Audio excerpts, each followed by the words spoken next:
5 college kids got out of a car. They saw a cabin. They were amazed. They wanted to stay at the cabin for the night. Dana cautiously entered the cabin and found that it was fully equipped. So they all moved in together. Dana unbuttoned her buttons. She was about to take off her clothes. Holden, who was in the other room, had a clear view. Holden was sorry.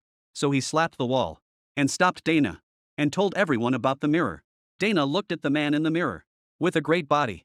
She was shy, but she covered the mirror with a painting. As the camera stretches, everything inside the room is being monitored by a mysterious organization. At night, everyone is sitting on the couch, talking, playing games. Suddenly, a wooden panel in the basement of the room opens automatically. They look down. There were all kinds of weird objects inside. They all held them in their hands and played with them. And Dana picked up a notebook and read a few words, which turned out to be a spell to wake up the monsters. Soon the monsters slowly crawled out of the ground, while the people inside were still playing happily. Jules reached out with one hand to grab at the dirt on the ground. Suddenly an iron awl plunged into the back of her hand, splashing blood everywhere. Jules screamed in pain. Kurt tried to run at the monster, but the monster knocked him to the ground with a hammer.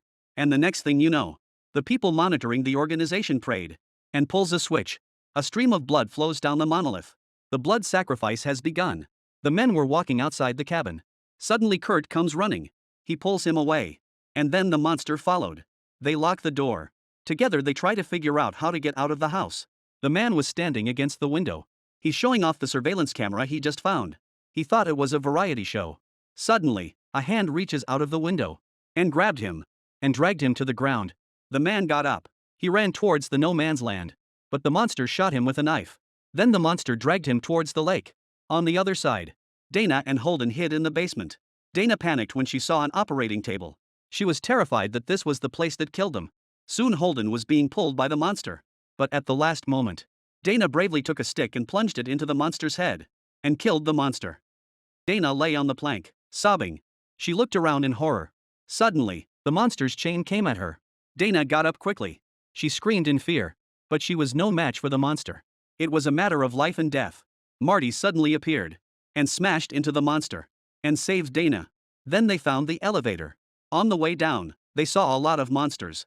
But when the elevator doors opened, the man threatened Dana with a gun. And then the monster arm grabbed the man. They walked cautiously into the research lab. But someone was shooting at them. So Dana pushed the button to turn the device on.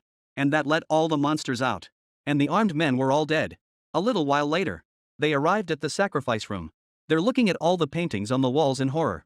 And then they were approached by a staff member of the organization who told them that they had to make the sacrifices in order.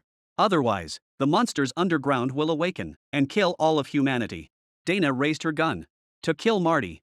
Suddenly, the monster appeared, ready to eat Dana.